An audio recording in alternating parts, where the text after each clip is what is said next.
Hello, hello. Welcome to reconnecting with your inner child.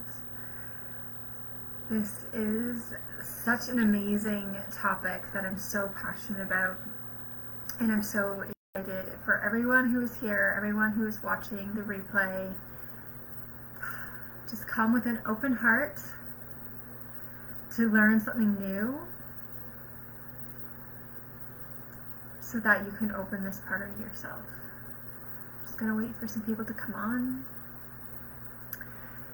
I know we have people coming in here from New Zealand and Australia. We have people coming in from Canada, the States, and I'm so excited for this. I'm just seeing, I just want to make sure that people can come on. Alright, Heather, so glad you're here. Can you, Heather and Doralisa, can you see everything? Sometimes when it's connected to an event, if people didn't say they were coming, they can't see it, which is, can be a little bit frustrating, but hey Jasmine, hey Doralisa, so glad you guys are here. And we're going to dig into it. We're going to allow people to come in and out as they do. And yeah, so again, I'm welcoming you inside reconnecting. You can almost say reclaiming your inner child. And I would love just to know what intrigued you to come. What are you hoping to get out of this? But then, like I just said, opening your heart. And inner child, reconnecting with your inner child. Many people, you know, it's that inner child that's part of us, but some people are not aware that we have an inner child. And something intrigued you to come tonight. And I just think that's amazing. Hi, Susan. Hi, Heather. Awesome. Thanks, Doralisa. And you're going to learn something about yourself. You're going to reconnect with part of yourself tonight that maybe you didn't know was there. And I think that's wonderful. So if you can open your heart to that and let go of attaching yourself to a certain outcome. Maybe some of you have had a really busy day or a really busy week. You're completely frustrated and stressed. Maybe you've had something unexpected happen in the last little while. And I want to say thank you for coming. Thank you for allowing yourself to come here. Because your inner child, that part of you, that soul, has been longing and saying something, and you listen to it. And I want to start off by sharing a story about myself. If you don't know me, I'm Sarah Evangeline. I am the founder of the Soul Talk Method. I'm also an author and a speaker. And this is the work that I'm really passionate about. If I had to choose just one thing for the rest of my life to speak about, to help people with, it's connecting to their inner child and letting that inner child be healed and free. And I want to share with you a story about myself. And the reason why I'm sharing it is because my worst fear came true. And if you struggle with fear of abandonment, fear of rejection, just hang on tight. And this is for you. So, about almost 2 years ago, I had my fiance leave me. And it's not just flat and dry leave me. It was a pretty dramatic, yes, Heather, awesome. It came out of nowhere. I thought I had done everything right. You know, we had done the counseling. I don't know if you guys believe in that or aware of that you can get counseling done before you get married.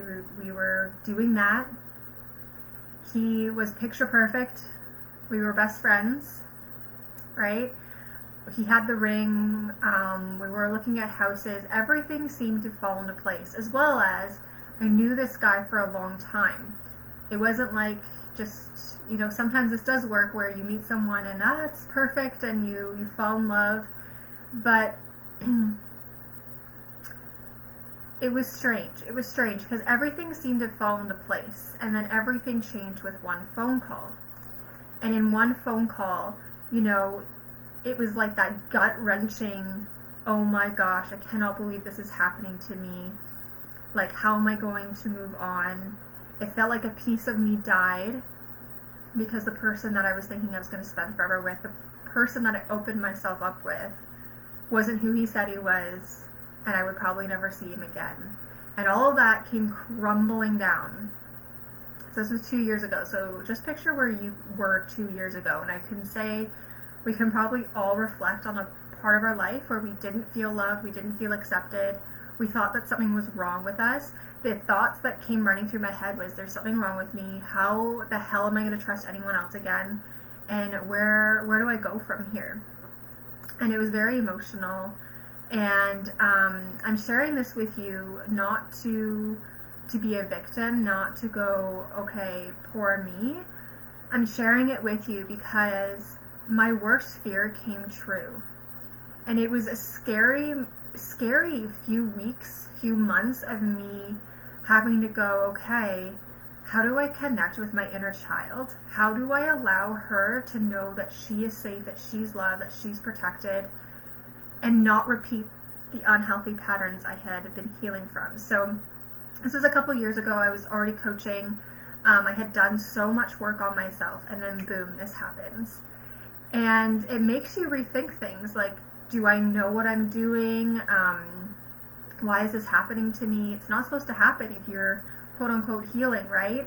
And I share this because, again, we've all had moments in our lives where someone rejected us. And maybe it wasn't as dramatic as a fiance leaving, but it doesn't matter. That pain is still great, and it translates into something else as we continue on this life. So even just picture yourself, playing on the playground, and you trip and fall, and anyone who sees you just starts laughing at you. It can be other kids laughing at you, and you might not remember how old you were, you may not remember the specific, day, but you remember that gut-wrenching feeling of going, oh my goodness, like you want to cry, you're so embarrassed. And what that translates to in adulthood is there's no way that I can put myself out there again. There's no way that I want to look like that again to someone else. And so fear of rejection, fear of abandonment takes root. It can happen in being on the playground. It can happen by your teacher embarrassing you in front of everyone. And then, I had a friend when I was younger, and I struggled in school, which I'm very open about in my learning, and just it was difficult for me. And now I know that we sometimes learn differently, and it's an amazing thing. But I had a friend growing up where if I wasn't understanding the curriculum, or if I wasn't understanding something, she'd be like, Sarah, focus more. You're just not focusing, focus. This was another kid, right? And now I can look back and go, oh, but I wonder who was telling her in her life that she wasn't getting it, right? And we mirror each other so much. And so this is a chance for you to connect with a part of you, again, you might not know was there. And we're going to reconnect with her or him and allow that part of us to be free.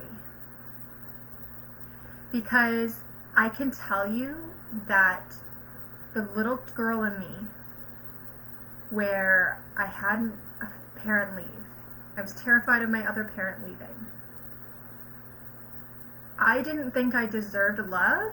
I didn't think it was going to happen to me, and then it did happen to me, and then he left. So that part of me, it was an opportunity for me to reconnect with her. I had no idea who I was going to trust again, but it was an opportunity for me to trust myself more. I had no idea how I would ever love someone again. I think some of the thoughts that were going through my head was, well, this was the one. There's no one else for me, and this is all I got. But it was a chance for me to love that part of me. And so there's so many layers of your inner child. In my last workshop, I shared how you have an inner child for every year you were alive.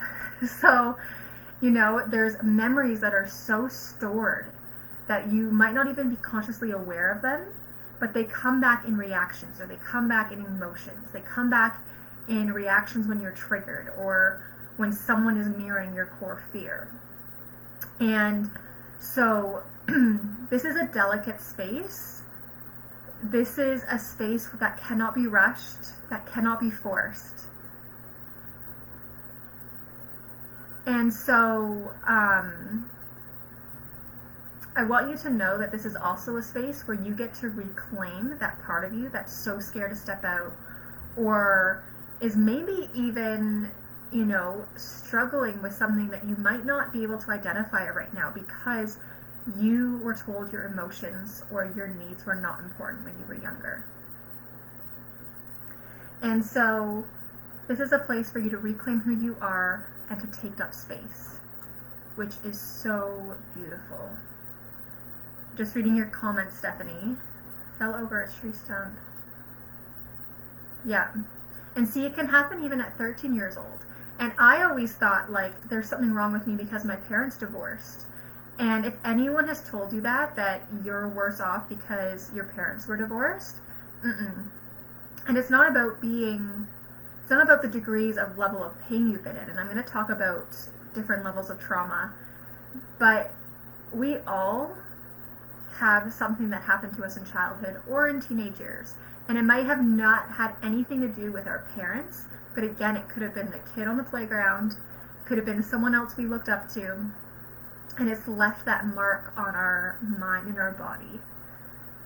And there's also parts of yourself, like, I remember the part of me that was so free, it was so innocent, it was so full of wonder and creativity.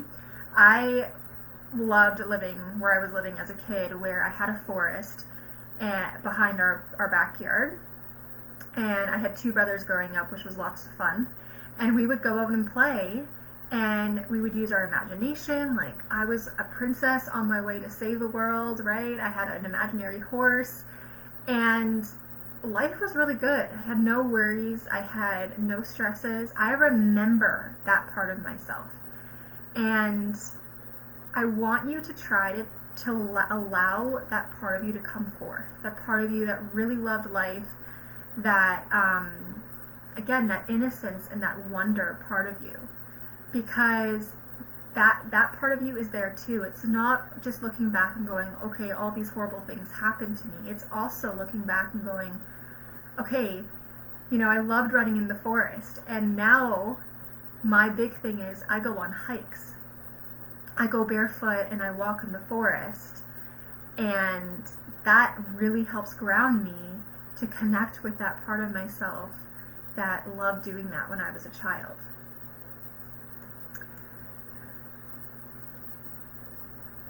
Yeah.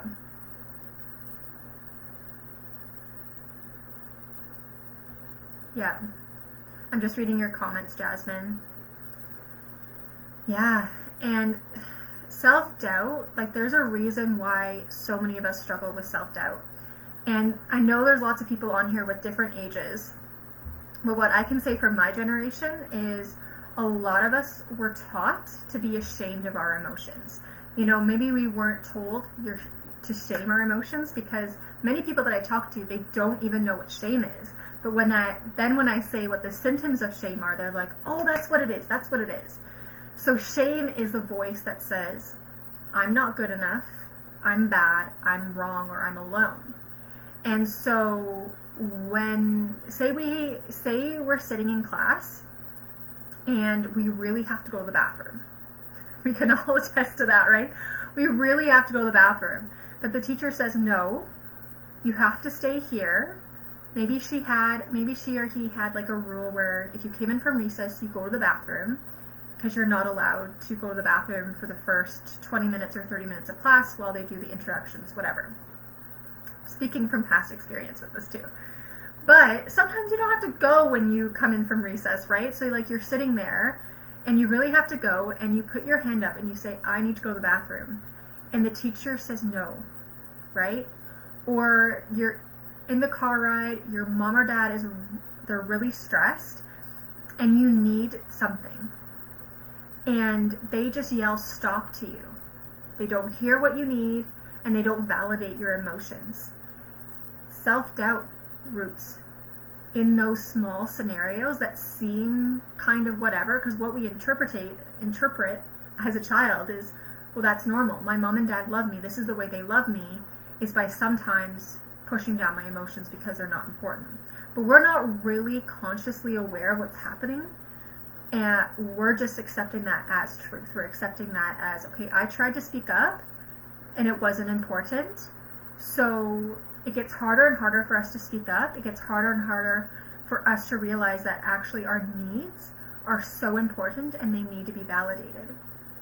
And so if we grow up in those environments, even if it happens once, right? Even if we just trip and fall once and those kids laughed at us, we remember that, right? I remember all the people that really spoke life into me, but sometimes when I'm going to step in to do something new, when I'm going to try to put myself out there to fall in love again after my fiance left me, the self-doubt comes in first, because that was a lot of the responses I got from adults who I relied on to teach me what love was, to teach me how to regulate my emotions. And so as children, we depend on others, the people that we look up to for safety. And so if we learn that, okay, my emotions, my thoughts, who I am, the core of who I am is not important to some of them, we start to translate that, okay, I'm not important. I'm not safe to be me with me. And so I want you to say to yourself, I am safe to be me. I am safe to step out. I am safe and I'm allowed to share my opinion. I'll tell you, when I started doing this work, I didn't even know what my favorite color was, because I was trying to please everyone else and fix everyone else. I had never known that I could ask what I needed. And that's pretty scary, to realize, oh my goodness, I've been living my life on survival mode, completely stressed and anxiety ridden, and it was someone else that said, Sarah, you need to start to turn inward first. What do you want your life to be? What do you need? And I went, what? And I mean, I know I need toothpaste. I know I need to go get this from the store. I know I need to eat. I'm talking about, it's at a way deeper level than that. And that's why I created the Soul Talk method, because part of this work is you're allowing your soul to come forth, your inner child to come forth. And so, I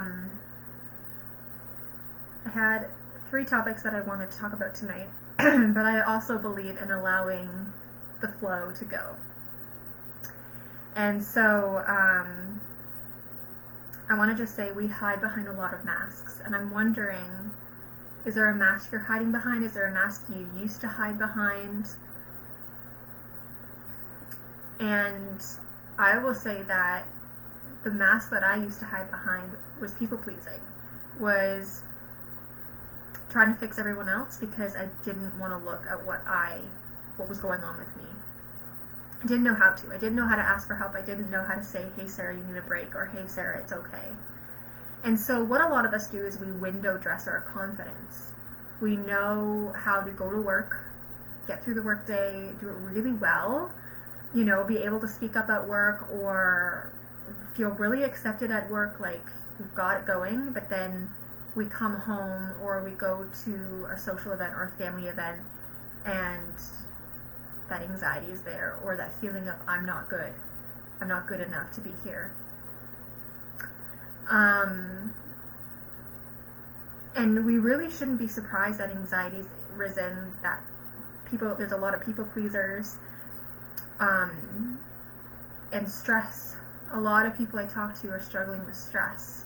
Does any of that resonate with you guys, with stress and anxiety and thinking that you need to fix others? What if you didn't have to operate from that anymore? I said a little while ago that I was going to talk about trauma, Because some people that I talk to, they say, okay, my parents were fine, they loved me, they were stayed together, I didn't experience trauma. And so I want to share with you just what the difference between capital T trauma and lowercase t trauma. So the capital T trauma is what many people identify as trauma is, being over in a war, witnessing a car accident where it's pretty hard to watch, having someone in your family commit suicide. Those are some big T traumas. And then there's little t traumas. And that can be, saying that you're a sinner and you're going to hell because of XYZ. Being told you can't trust your body. That was huge for me too. Like, I grew up in the church where sex is a sin. I was sexually abused when I was a kid by a female babysitter. And because I grew up with that rule, I didn't think I was safe to tell someone that I was struggling with it. It wasn't until I was 25 years old that I finally told someone. But I thought it was a sin and I'd go to hell, so can't tell anyone. And when you harbor that, okay, this thing happened to me and I didn't know how to ask for help, it comes out in anger, it comes out in resentment, it comes out in bitterness. Some other little T traumas is having to move homes and schools a lot. I'm just looking at my list here. Stressed because there's financial insecurity, and maybe you were someone that you were dependent on at a very young age. Not allowed your privacy or boundaries. You were your parents' confidant, meaning they came to you. This was one I struggled with. They came to you to tell you their problems, and it was never your responsibility to hold that. Even a little T trauma is you were forced to keep family secrets. So if there's one I haven't mentioned, and you would like to share it, I so encourage you to, but you do not have to, as I know some of this stuff it's hard. It's hard to talk about, or it's hard to even fully grasp what it is. But the reason why I want to bring that into focus is that we get to heal this part of us in adulthood. We have the amazing opportunity to feel safe, to feel loved, and to know we're enough in adulthood. And many of you have become the person that you at a younger age needed you to be, or someone that you needed. Does that make sense? That a lot of us, we have become the person that we needed at a young age.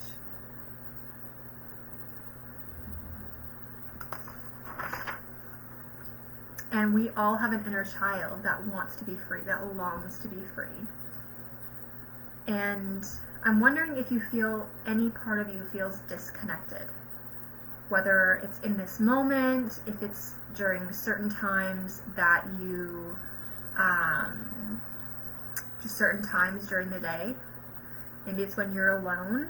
Maybe it's when you're in a big group of people. But you feel this disconnect.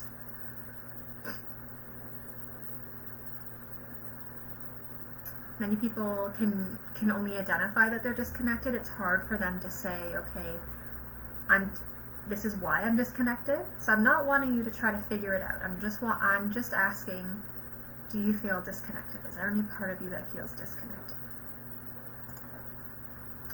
We want to believe that as adults we'll never have those same fears or worries of being loved and cared for.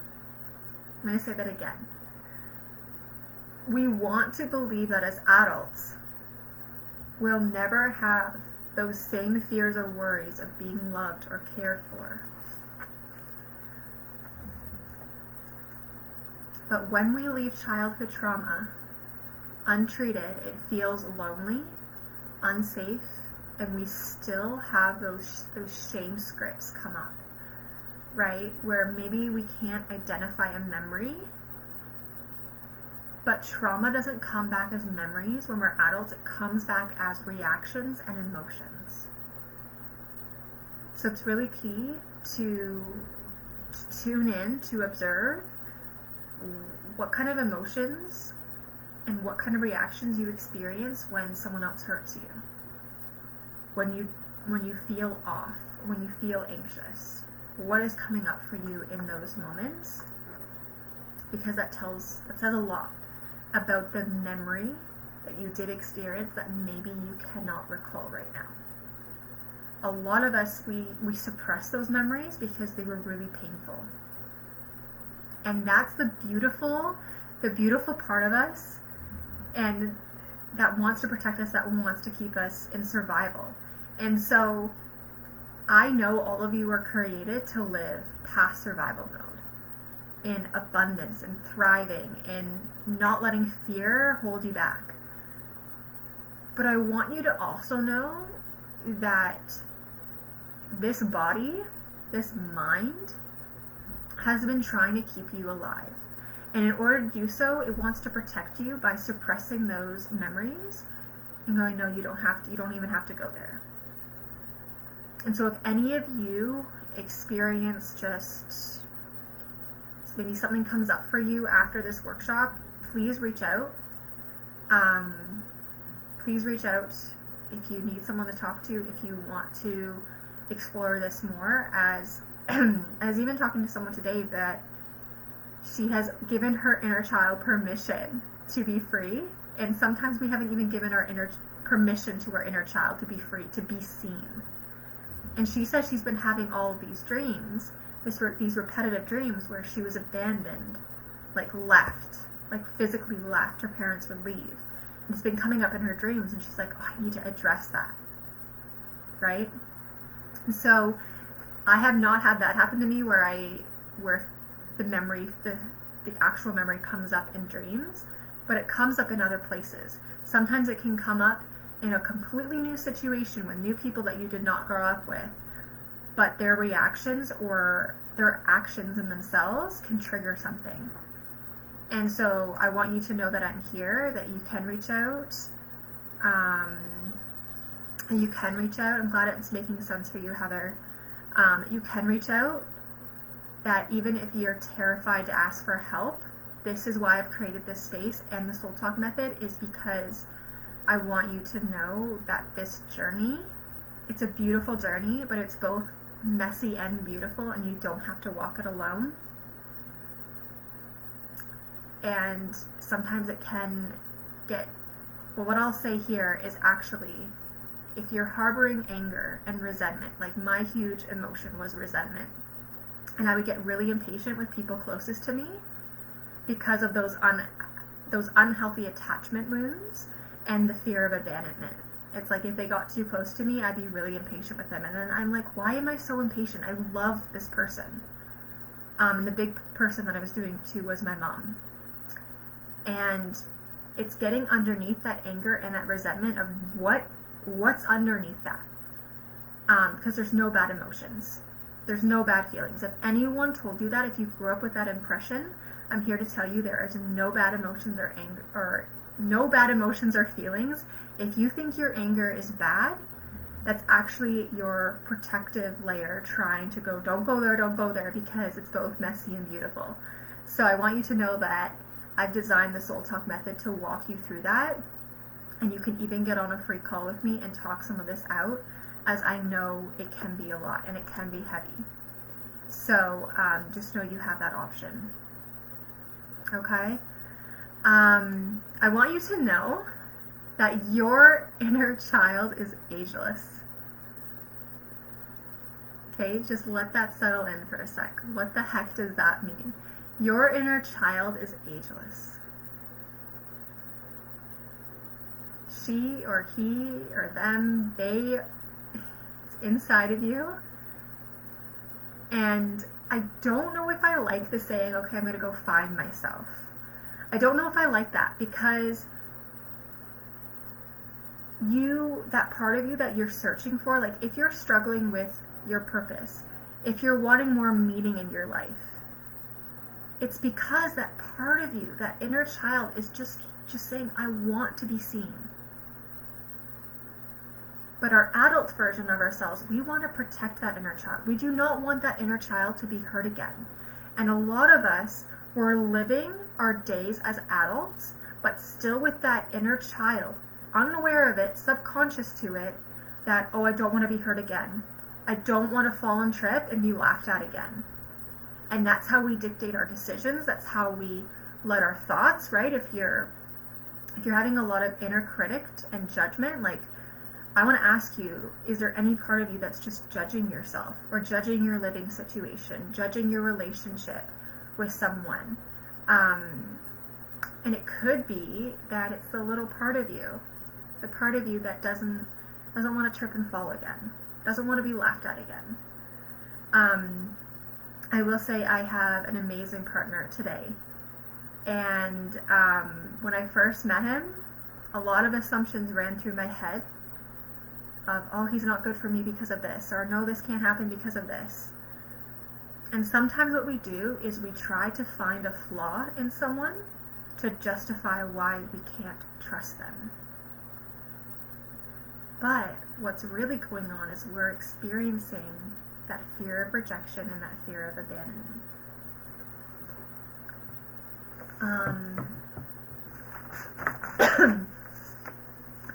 I want to just read something to you, because I'm talking a lot about the wounded inner child, or the inner childhood part of you that wants to be free, but I want to also share with you the outer child, because I think this will even just help you understand it a little bit more too. So the outer child of you is responsible for self-defeating behaviors, self-sabotage, and overprotecting. So a lot of the behaviors that come out are the self-defeating behaviors, loss of control, right? Like something happens to you and you just react and you lash out. Impatient, like I was just saying, that was an example for me. Impulsive, self-centered and focused. And the main one is really overprotecting and self-sabotaging. Now, I want you to be really careful about the labels you place on yourself. Even when I say people pleasers, I'm not meaning that the person, the whole part of them is a people pleaser. People pleasing, self-sabotage are just symptoms. They're not all of you. So be really careful about labeling yourself, I'm a people pleaser, I'm self-sabotager, or I have anxiety. All of those are part of you, and maybe you're struggling with them, maybe you have struggled with them, but it's not all of you. It is merely a symptom, and when you're able to acknowledge and just say, okay, that's just a symptom, it takes the pressure off. And so the inner child, we harbor the deep-seated belief that we are broken and that we are not worthy. And that inner child, right, on the outer child, we're protecting, we're self-sabotaging, we're doing all we can to just survive and protect. But in the inner child is fear of abandonment, fear of love, insecure or low self-esteem, trying to gain approval from others, scared to say no, and trying to find instant gratification, like trying to find that validation from someone to be accepted. And a lot of us, myself including, right, that window dressing confidence I was talking about, I would change who I was depending on who I was with. And a lot of us, because of the trauma, because of the things we've had to go through, we become hypersensitive, where some of us can even say we're empaths, where it's really easy for us to change or to just consume the emotions of others. I've had to be very cautious of when I'm in a room and someone else is stressed or someone else is in a really negative mindset, it's really easy for me to all of a sudden feel very low or feel like, oh, I've got to identify with that and I've got to feel the same too. Or when I would rely on other people that were really happy to make me happy. someone else in the room was really happy, she was excited, or he was excited, all of a sudden I could be really excited. And a lot of us, we find that validation. And what's happening is we're being hypersensitive, where we go, okay, this is what the general energy is of the room, that's what I have to be too. And it's learning that we have our own emotions, we are our own person, and we can allow that person to be free. So, your inner child is ageless, meaning you are right on time. I love to think about the fact that all of us, all the things that happen to us in our life, and yet in this very moment we are all here, right here. And wherever we are in this journey, whether it be we've been on this journey for a while, we have been, aware that we need to do this work, or it's brand new going, oh my gosh, I had no idea about the inner child. You are all right on time. And in order to love who we are today, we cannot hate the experiences that shaped us. Meaning, I've had to really grieve. I've had to walk through the pain and allow myself to feel, because I numbed my emotions right out. That was part of my healing process. But I also am in a place where I can say I'm grateful, because here I am today, and I don't want you to look back on your life with regret. Part of this work is looking back and loving on that part of us that did not feel safe, that believed the lie that we were broken. Going, I've got you, you're safe, you're loved, and you're here.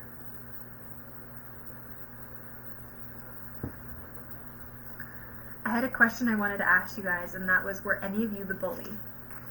Like, when I talk about us being bullied or people hurting us, like, did you ever bully someone? Because I definitely did. And it's important to even look at it that way. Why did I have to be mean to someone? Why did I have to tear someone else down?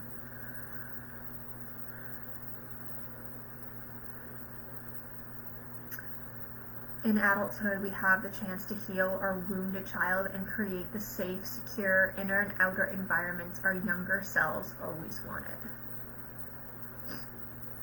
So what does that mean? It's baby steps. It means we have to do the work to change the self-judgment, to change the negative inner critic, to consciously choose a different way, to consciously go, I am worthy to do the hard work, right? Like, I don't expect anyone to go, okay, I've acknowledged I have an inner child, I'm going to be better tomorrow. Our world tries to program us, like, just have this extra coffee and you'll get through today. Or, I'm trying to think of another example, but what I'm trying to say is this journey does not happen overnight. But if you can embrace it of going, I radically accept who I am today, and I embrace this journey, this healing journey, knowing that I am right on time, I am whole as I am now, it allows us to open our heart to the shadow work, to the mirror work, to all the ins and outs that set the foundation, the new foundation, where you know you're safe, you belong, you're loved. And to remind ourselves that we're not wrong, we're not bad. And to heal that shame. A lot of us are carrying shame. Excuse me. A lot of us are carrying shame and blame that never belonged to us. It was someone else who believed that. But us looking up to them, we interpreted that that was how we were supposed to believe who we were. Does that make sense? For instance, just in general, when we go to the mall with our girlfriends and we try on a new pair of jeans, sorry guys, this is an example for women, maybe men you can relate, but we go to the mall and we try on a new pair of jeans and we look in the mirror and out loud we say, oh, I look so bad in these jeans, I've gained weight, look at my hips, they're so big. We have not just shamed ourselves, we have also shamed the people who could hear us. Because you know what it does? It automatically turns the person that heard you, not to judge you, right? Most likely people will say, no, you look really good, you're beautiful, that's ridiculous. But what it gets them to do is they start thinking about all the parts about themselves that they are insecure about, instantly, right? If one of my girlfriends to say, oh, I don't like the way I look, I will start thinking about my insecurities. And like, you almost start to check yourself out, making sure you're okay. And so as a kid, if we see maybe our mom really struggles with insecurities, we interpret that. Like, I remember adults in my family saying, oh, Sarah, you'll never have to worry about not having a flat stomach. I was like 7. So I have not gone through puberty. And I'm thinking, okay, do you know what I interpreted that as? I interpreted that as, I have to have a flat stomach and I have to stay skinny so I don't have any problems, so I'm accepted. What did that translate to in high school? Having an eating disorder, because you naturally start to gain weight during puberty. And my mind went, holy shit, no, I can't not, I have to have a flat stomach. So I did whatever I could to keep a flat stomach. And men, maybe, and women, really, if another person that we look up to only finds their self-worth in their achievements, and then maybe they're like, well, C's are not good enough, B's are not good enough, right? That interprets that our self-worth is only based on when we accomplish something or when we're busy. And what if I said to you, yeah, body shaming should be illegal? And the thing is, Jasmine, is sometimes we're not even aware that we're doing it, right? Like, if we try on a pair of jeans and we're like, oh, look at my thighs, I've gained weight, like, sometimes we don't even know that's shaming. Because, oh, it's myself, like, it doesn't matter. But no, it does. It really, really does. And so, all of us here, we have the power to start to change the script. But it starts with us. It starts with, how am I going to treat and talk to myself when I'm alone? When I don't need a validation from someone. Like, when I'm home alone, or when I'm in the car, what kind of thoughts am I thinking? Are they full of self-doubt while I'm on the way to work? Am I judging myself when I'm in front of the mirror? Am I worried that I'm not going to get something to look good in front of someone else at work? Right? Like, what thoughts are you thinking about yourself? How are you talking to yourself? I hear so many people, strangers, like even when I'm in a grocery store, they'll be talking to someone else, meanwhile belittling themselves in the conversation. And so a lot of us, we're living on that autopilot where we're not even aware we're doing it because it's been the norm for so long. But you're here because part of you wants to be that cycle breaker. You want to go, enough is enough. I know I deserve better. Some of you might be craving more inner peace, more confidence. And that comes, no, I love your typing. You're good, Jasmine. But I believe we are here to heal generational trauma. To be those cycle breakers that this world needs. And it starts with you. It starts within. I work on loving myself so I can love the people in my life authentically. I honor my boundaries so I can respect other people's boundaries and be more aware of them. And I mean, there's so many examples, but it all starts within.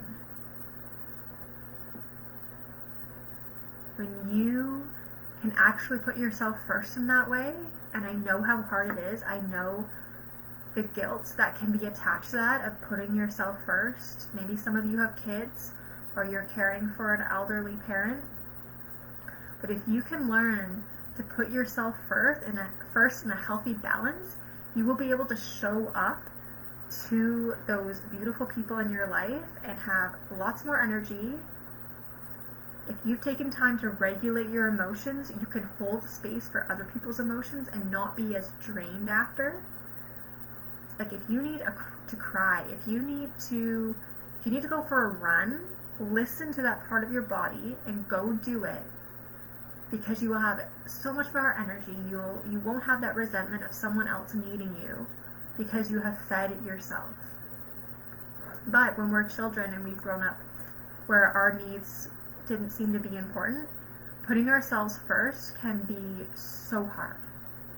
Yeah, we're breaking that cycle. We all have cycles that stem from generations and generations and generations. And when we heal, when we say, yes, I'm giving my inner child permission to be free, our ancestors, I believe that our ancestors, generations before us, they're going, yeah.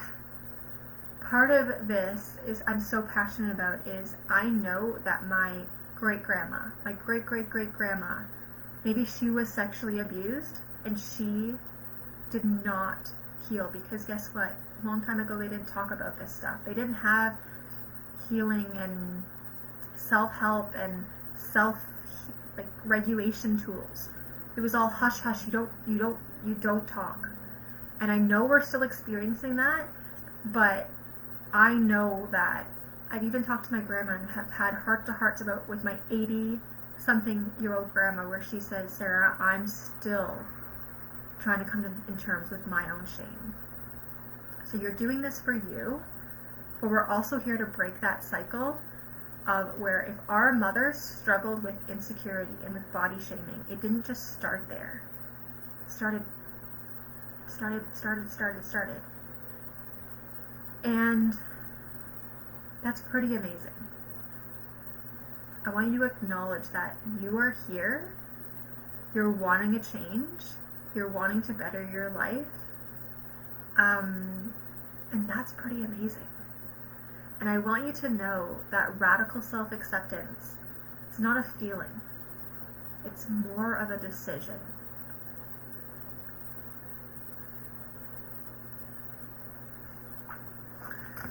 Okay guys, I've been going off script, but that's the best way to do this.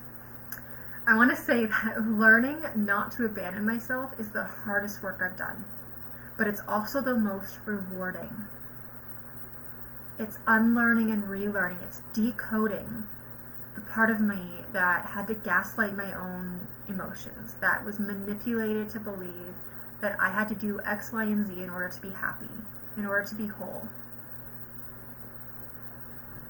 Unlearning abandonment, right? If our needs have not been met, if parent couldn't validate who we are, if we suffered from immense abuse or trauma, we grew up self-abandoning ourselves.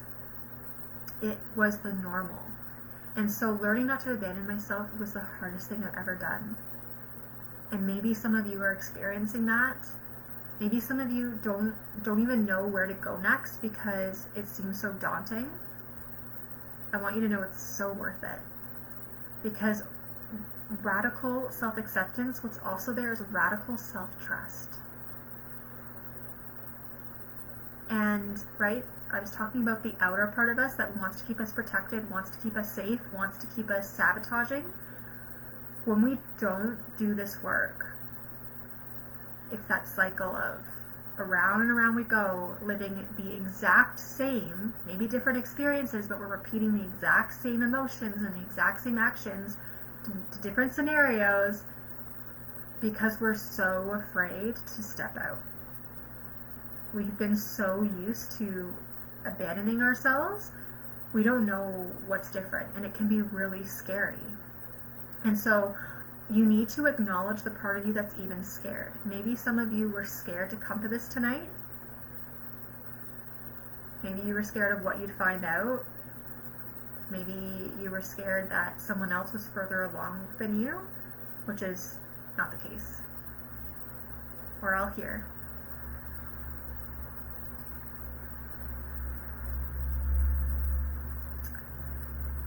And so if the people that were meant to protect us when we were younger abandon us, this left an imprint in our subconscious mind, and it's time to allow that part of ourselves out, and to really, really be able to believe that we were enough, that little part of that little person who went, oh, I've got to go to the bathroom, or hey, I need this, she was allowed, or he was allowed, to say those things. That even though if you were laughed at or mocked or told just to stop, or that you were crazy or silly or stupid,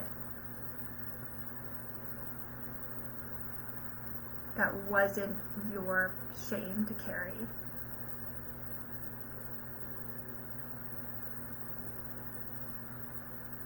I grew up with someone telling me all their problems,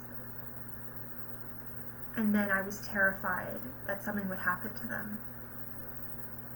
That anxiety and that stress was not mine to carry. And this is delicate work. Again, I said at the beginning, this is delicate work, because there is no getting over it. And letting go is a process. And part of that was you coming here tonight. So again, I want to just acknowledge that and say I am so honored that you were here. So honored that you are here. Because you're no longer a helpless or powerless child needing to depend on others to survive.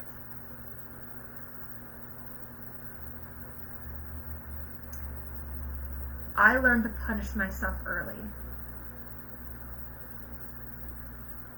Maybe you did too. I chased after love instead of operating in love. And part of this beautiful journey is relearning that we are accepted just as we are. So whatever you have going on in your life right now, maybe you don't know how you're going to pay the bills, maybe you don't know what's coming next, maybe there's a big move, maybe you've experienced death in your family, you're accepted right here in this moment.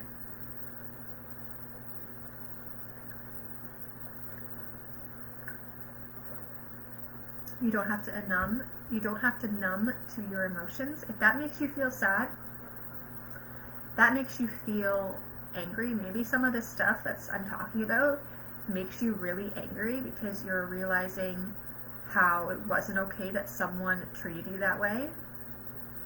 Maybe you're feeling really at peace and you've gained some clarity. Whatever it is, allow that to come forth. Allow yourself to be seen.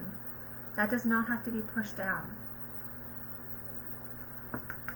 Again, we've been programmed to gaslight our own experiences because maybe the generation above us didn't know how to acknowledge their emotions. You do not have to dismiss your truth. You do not have to dissociate from your emotions. So it's time to thank our inner child. That might sound weird, that might sound cheesy, and if any of that is coming up, I'm going to get to your question, Jasmine, at the end. Yeah. Yeah.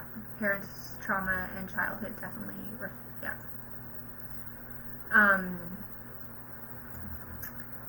It definitely did. And I think some people will say, well, your parent did the best that they could. And I truly believe that our parents or our caregivers, our teachers, they loved us in the best way they knew how. Meaning if a parent of yours was abused or neglected or something along the lines, and they hadn't had the opportunity to heal, maybe they didn't have the opportunity to even be aware of what's going on with them, that's just their normal, that's naturally going to pass down. It was very normal and accepted for parents to beat their kids when they were late or X, Y, and Z, right? And I'm not making excuses. I want you guys to hear me very carefully, that even if that parent, that was their best, and they hit you, they talked down to you, they told you you were stupid, it is not okay. This is not a place to blame parents, but it's also not a place for us to make excuses for them. And that's something I had to learn, because I would defend those people that hurt me. I would go, oh, but they had this, oh, but this, and I needed someone to go, no. Because you were hurt. You were a little girl who had no idea to speak up and say, I'm desperately hurt. I'm feeling this way. So I want you to know that my intention, especially those who are parents in this space, I know my partner has a 9-year-old, which it's a beautiful opportunity where I've opened my heart up to that part. But I know that seeing my girlfriend's parenthood is not, it's amazing, but it's not a walk in the park some days, right? But it is not, this is not a space to just go, oh, they did their best, and make an excuse for treating us this way. But instead of staying in resentment, instead of staying in anger, we're healing. And it's a beautiful place to be, where we can again go back and reflect on that part of us that did not feel loved or accepted, and maybe the way that we're showing love to ourselves now, and we allow her to be seen, or him to be seen.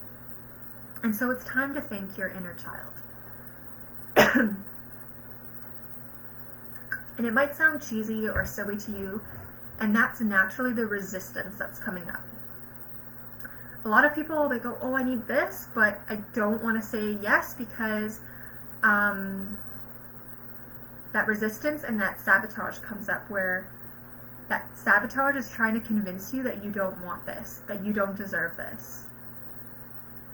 And I don't want you to let that voice win. I want you to let the voice win that says, I'm worthy.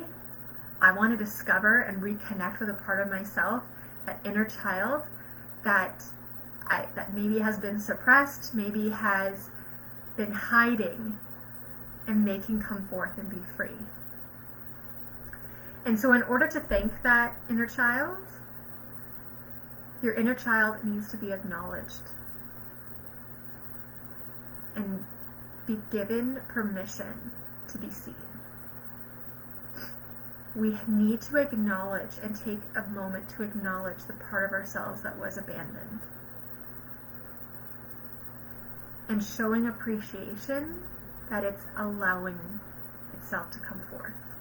Might not come forth in this moment, might not come forth tomorrow or next week, but the biggest thing is just opening your heart and allowing that part of you to be seen, to be acknowledged. You might not be able to recall a memory. You might not be able to even recall an emotion right now. Again, it doesn't all happen overnight, so if there's any pressure, release that. You're right on time. It's just about acknowledging that that part of you is there. And it's time to let the truest part of ourselves out, because that's what the inner child is.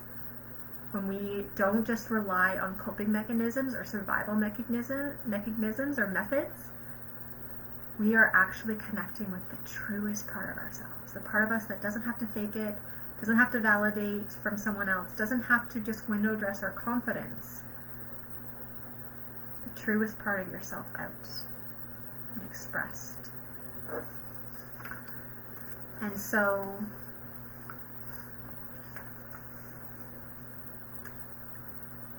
again, you are here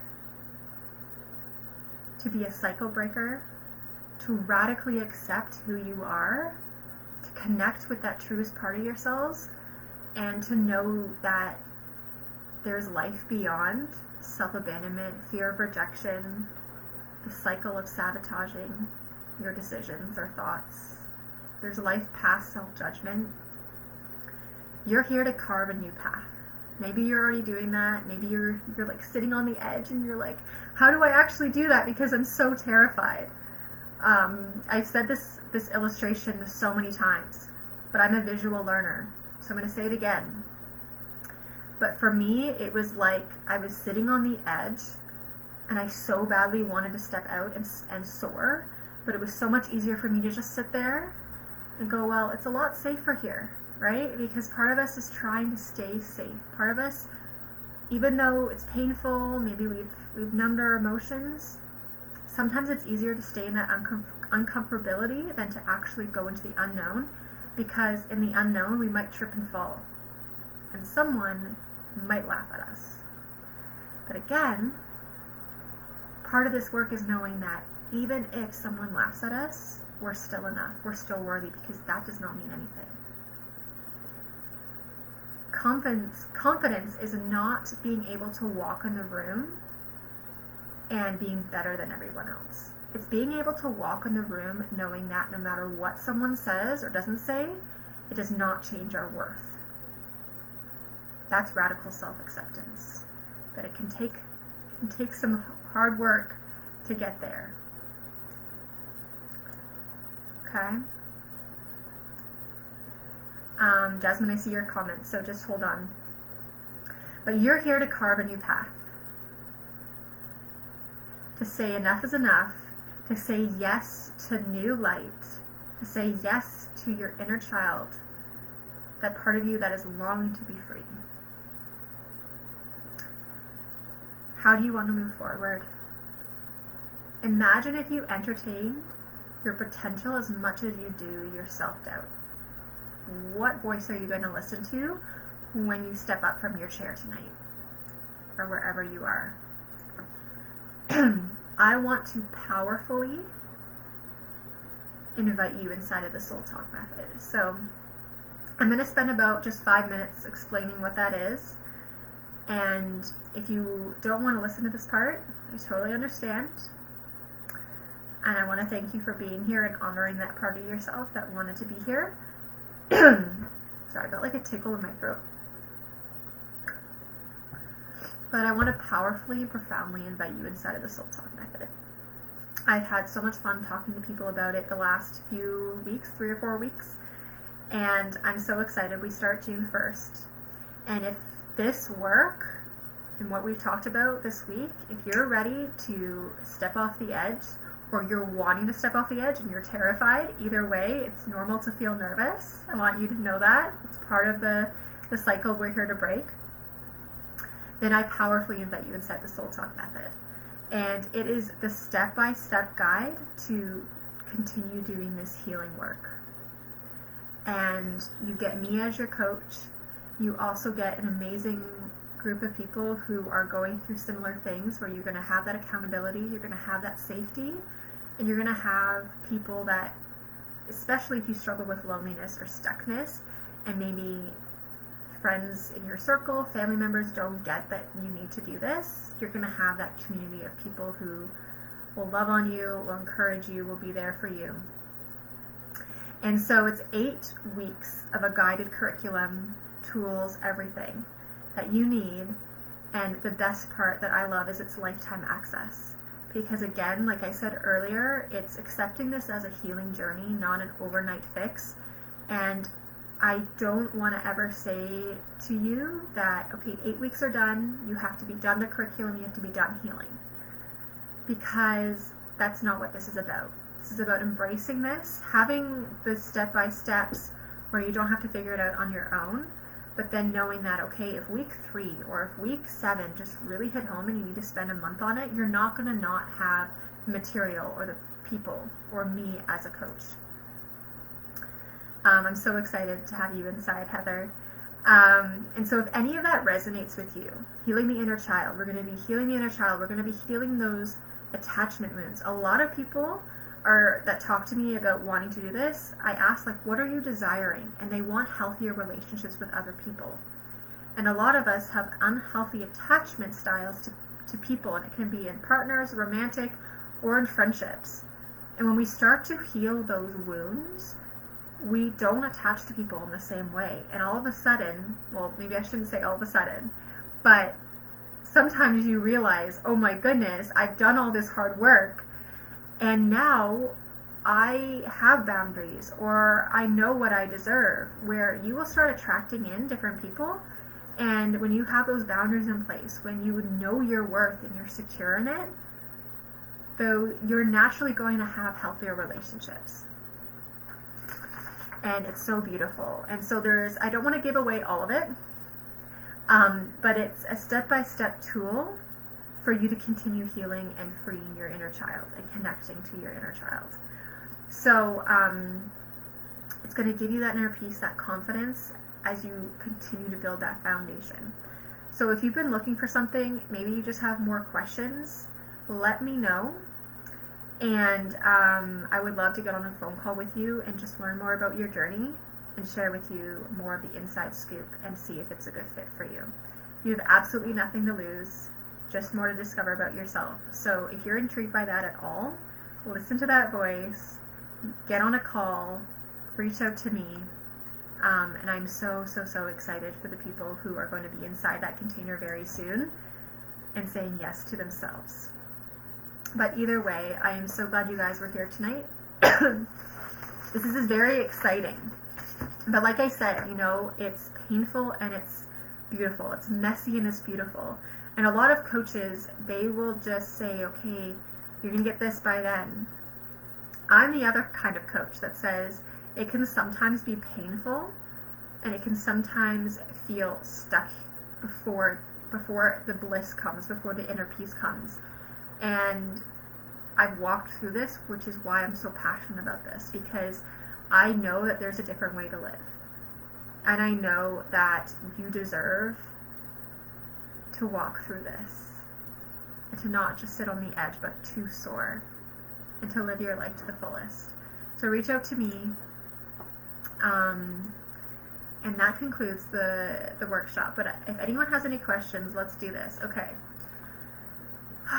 Jasmine, I'm just going to look at your questions here. I feel like you had more than one. Once you realize your true worth and you show it, yeah. So, and that's something too, is that sometimes guilt follows. And guilt can be something that you experience. But remember, we are carrying things that don't belong to us. So it might be that the guilt doesn't even belong to you. So Sarah had a question. What's your option on finding someone in your life, like a partner that's like your parent? What do you mean by that? I don't want to, I've got something going on in my head. No, Jasmine, right? No, do not shut up already. You've got questions, and I know there's some of you watching this that have lots of questions, and if you need to message me privately, you can do that. I love questions. So I will tell you, this is some psychology, Jasmine, that we naturally try to find a partner that gives us what our parents couldn't. And woven into that is similarities of what we loved about our parents. And sometimes when we have unhealthy attachments, it's very easy for us to attract in a partner who neglects our needs. Like, I dated so many mama boys, and I don't like that term, but I'm using it for it to be easy for you to identify with tonight. But it's like they relied on me to be their mom, and I wanted to fix them. Like, it validated my worth. And that can be really unhealthy. And that's because I hadn't addressed these attachment styles, and I also used to think red flags were something that they're not. And so when we do this work, it really changes the way we view ourselves. So it's naturally going to change the way we view our others. Like, part of the cycle breaking was going, enough is enough. I don't get to be taken advantage of by a man. And I'm not even just saying sexually, I'm saying about emotionally, because that happens and we think it's fine because it's our emotions, it's not physical. Let me know if that is what you're meaning.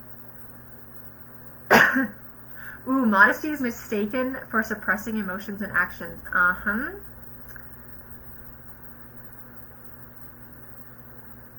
Okay. Can abandonment also come from your parent having a second child too early and you don't feel like you got enough attention? Yes. Absolutely. Absolutely. So as children, we want attention.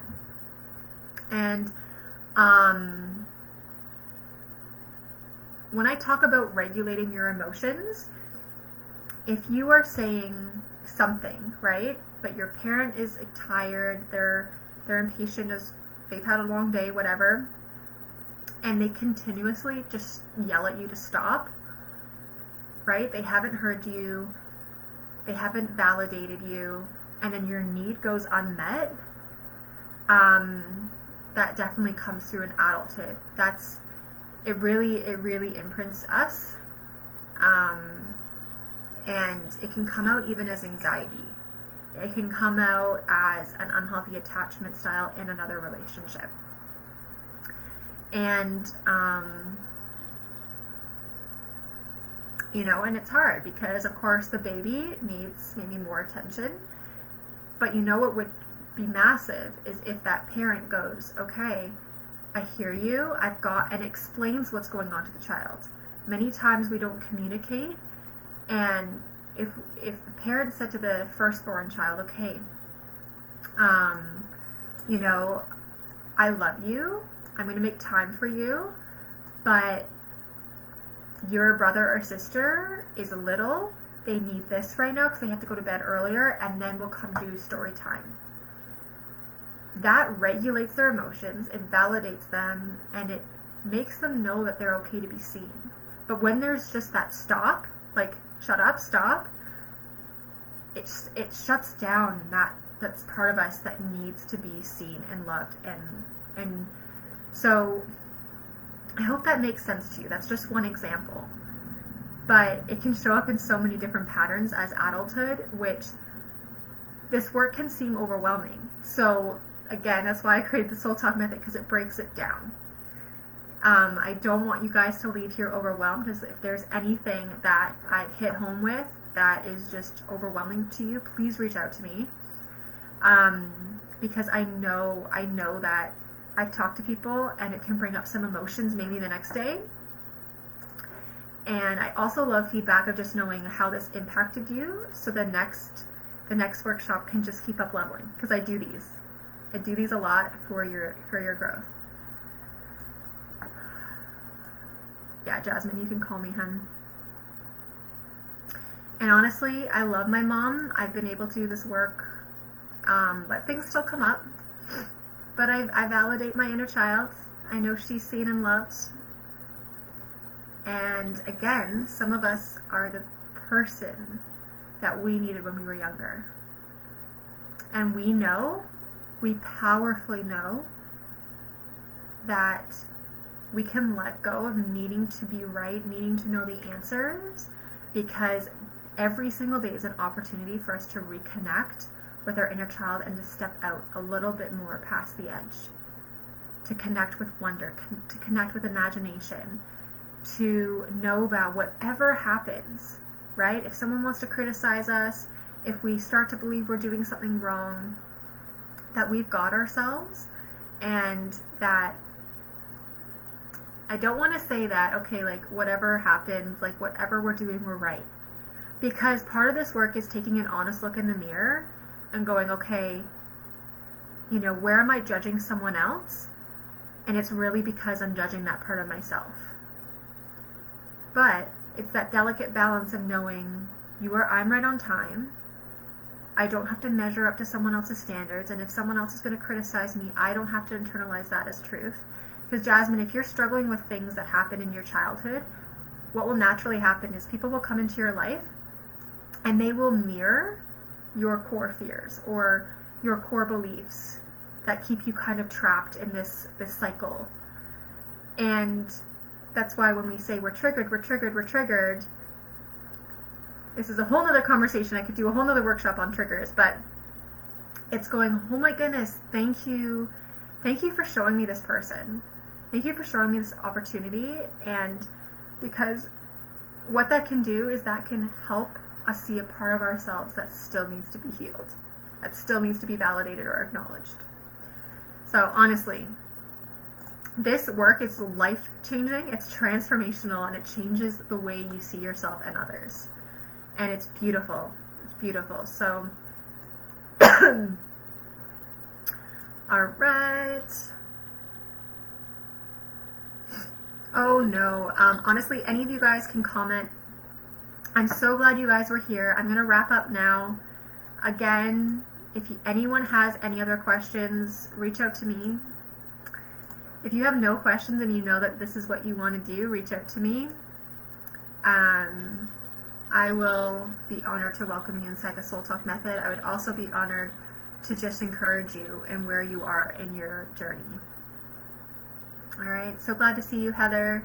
I think there were 2 Heathers that joined, and I know a lot of people will be on the replay as well. So if you loved this, give me some feedback so I can, if there was something that you thought was missing or a question, I can add it to the next workshop.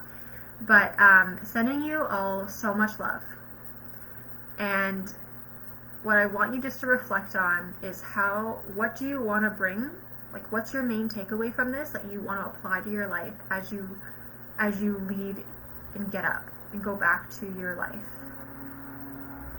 What's something intentional? Is it, okay, I'm going to stop criticizing myself for this? Or I'm going to go do that thing tomorrow that I've been so scared to do. What is it? I want you to acknowledge it, and no matter what, you're giving that inner child permission to be free. And that's so beautiful, and it's so brave. So I will see you all very soon. I'm sure I'll talk to some of you soon. Go have a great rest of your day, and I'm sending you all love and light. Talk to you soon.